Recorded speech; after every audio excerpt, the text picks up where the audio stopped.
Olá, graças e paz, mais uma manhã com vocês neste quadro Café com Reflexão. E aqui a gente já passou esta dita Semana Santa, né? Prevalecendo os 3 principais dias aí, quinta, sexta e depois o próprio domingo, quinta como sendo então o próprio julgamento de Jesus, a sexta como sendo a crucificação e o domingo como sendo aí o que é dito domingo da ressurreição.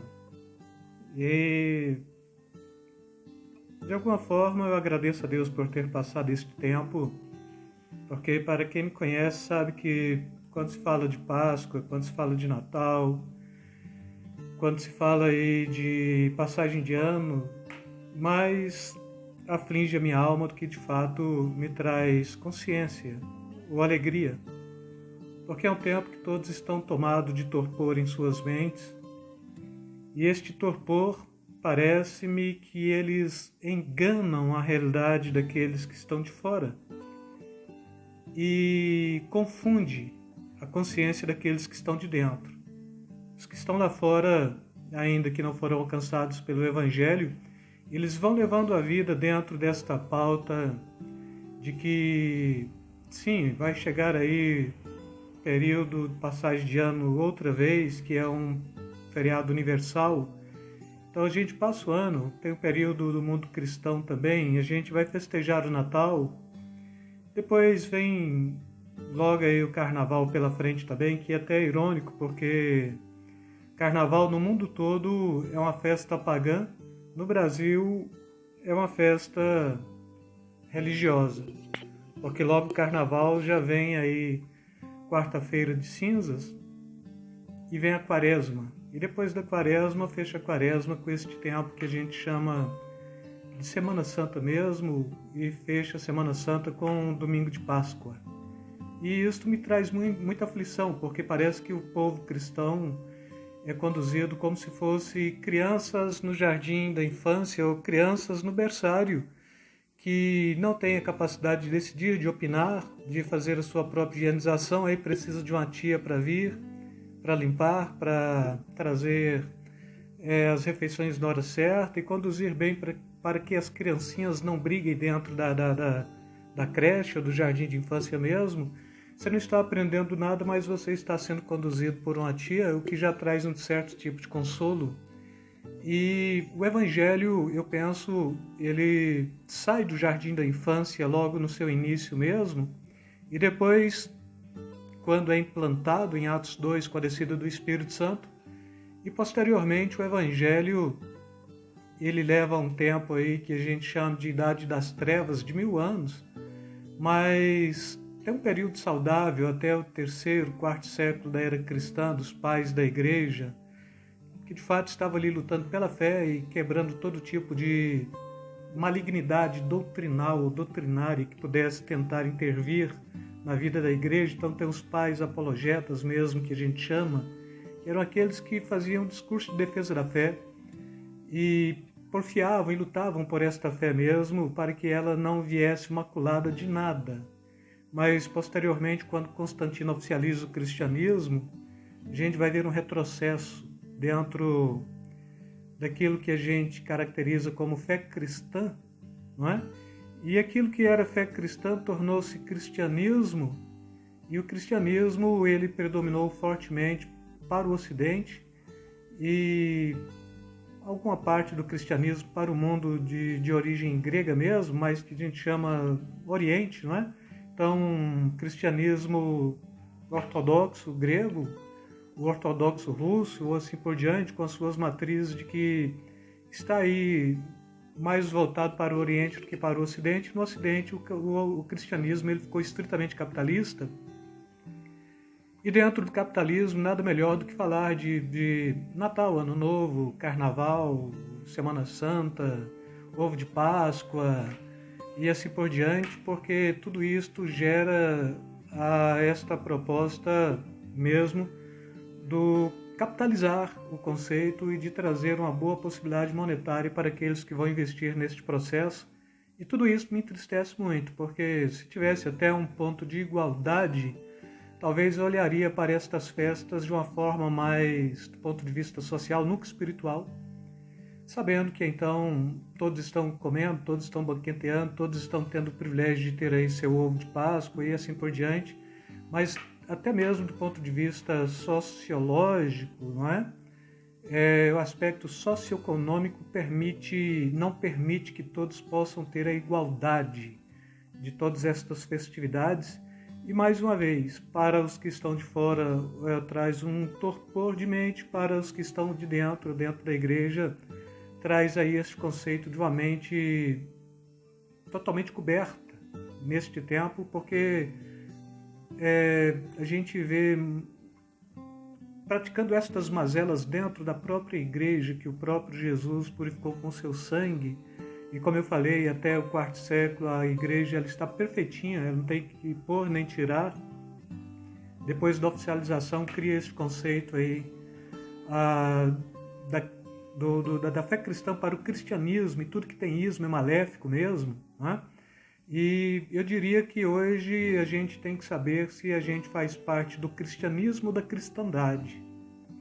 Se a gente, de fato, aderiu a um sistema político ou se a gente é servo e discípulo na expectativa de sermos também filhos de Deus pela adoção em Cristo Jesus, pelo Espírito Santo.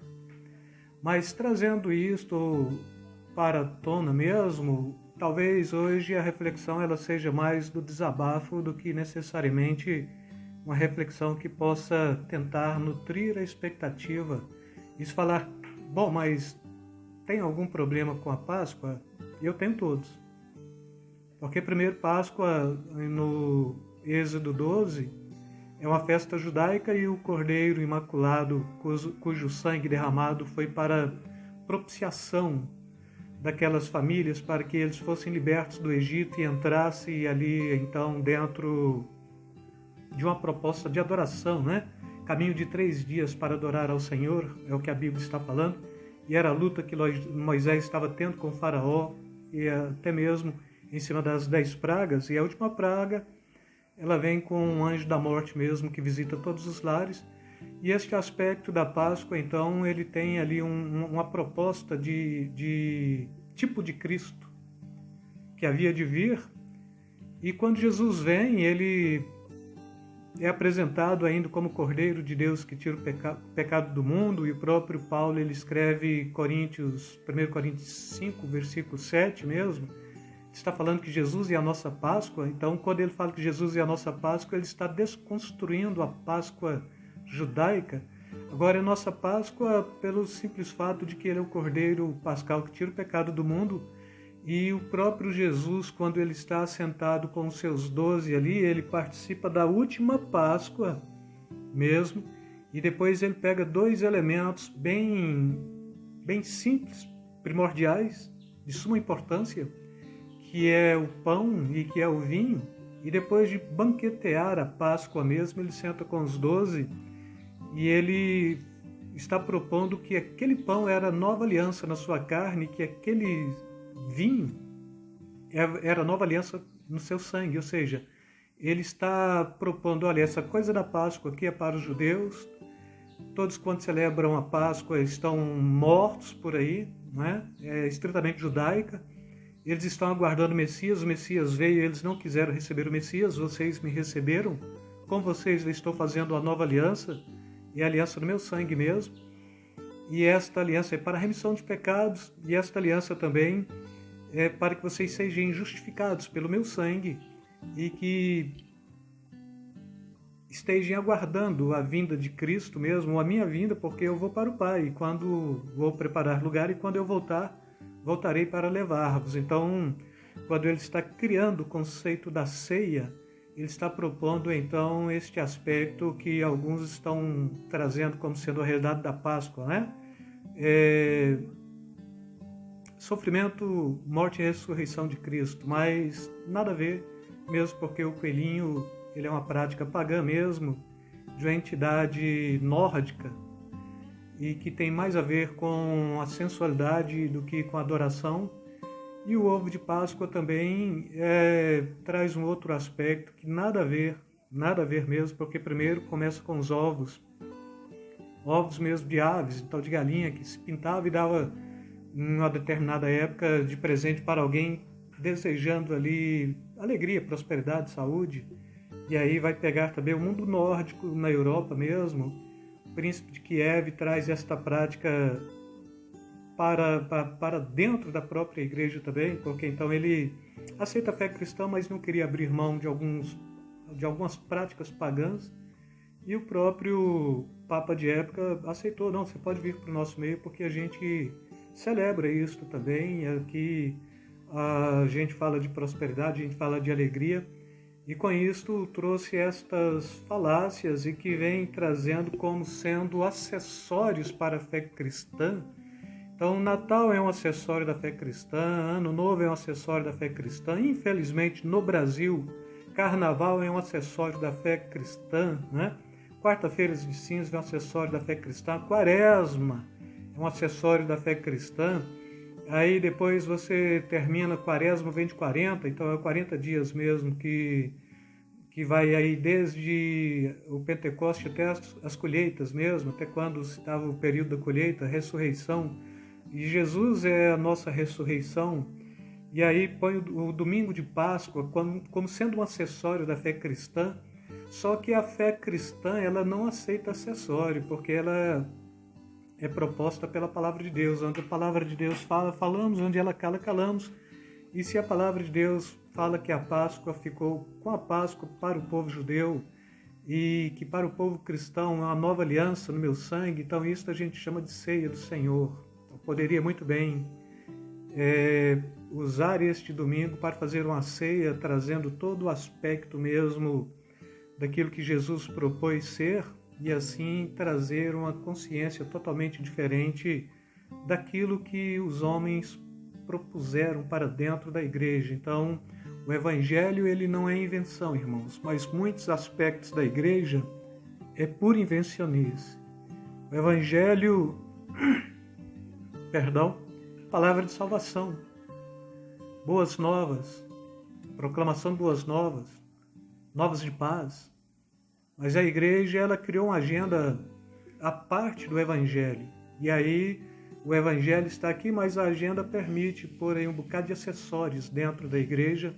E, infelizmente, estes acessórios nunca é criado pela igreja para o mundo, mas é criado pelo mundo para a igreja. Então, toda esta estrutura, seja ela de natalina, de passagem de ano, seja ela de carnaval, seja ela de quaresma, seja ela posteriormente de Páscoa, ela é alguma coisa que foi inserida do mundo dentro da igreja, e não da igreja para o mundo. E com isto me traz este entristecimento de percebermos que por mais que a gente lute pela dignidade, pela veracidade, pela pureza do evangelho, ainda tem bons apologetas hoje que conseguem pegar no meio protestante, eu quero dizer, e inserir a Páscoa e falar, não, todo cristão protestante de viés reformado, eles podem praticar a Páscoa. E se falar, bom, isto te escandaliza, não me entristece, porque os melhores homens depois da Reforma Protestante, como Charles Spurgeon, Finney e outros mais, foram homens que, sobretudo, foram pregadores, evangelistas perfeitos, mas que celebravam a Páscoa também. E celebravam a Páscoa porque então eles compreendiam que podia usar da Páscoa como uma proposta mais voltada para a evangelização, mas eu prefiro compreender a necessidade de usar da mensagem do Evangelho, do Cristo que morreu, que derramou do seu sangue mesmo, e sem tirar nada da Bíblia, e sem acrescentar nada do mundo, e falar deste Evangelho que salva, que é novos de paz, e que traz alegria, e que não tem nenhuma proposta de ficar aí adoçando a vida do ser humano de alguma forma que mais vai trazer um aspecto maléfico do que benéfico, não é? Se adoça a consciência do homem para isto, então, com certeza, o excesso de açúcar traz diabetes. Então, a diabetes também vai ser uma consequência. Mas é só um desabafo mesmo. E com isto, quero trazer esta palavra de reflexão para vocês. Se acharem que tem que comentar, comentem. Se acharem que tem que deixar seus likes, deixe seus likes. Se acharem que deve compartilhar esta mensagem, compartilhe. E se falar, bom, mas você tem base para falar para nós acerca disto com mais profundidade? Tenho. O problema é que rede social não permite este tempo.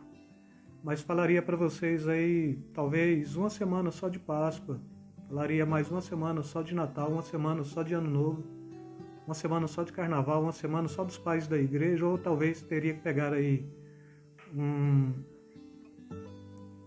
semestre só para falar dos pais da igreja mesmo, aqueles que foram fiéis à palavra, aqueles que começaram a desvirtuar o caminho. Falaria aí um ano para vocês de reforma protestante e falaria este tempo que me resta da palavra de Deus para vocês com muita felicidade, com muita alegria, mostrando que de fato a suma é: tema a Deus e guarde seus mandamentos, porque Deus trará juízo sobre todas as coisas. É o último capítulo do livro de Eclesiastes, se não me falha a memória, é o último versículo. Fiquem na paz, beijo na alma, beijo no coração de cada um de vocês.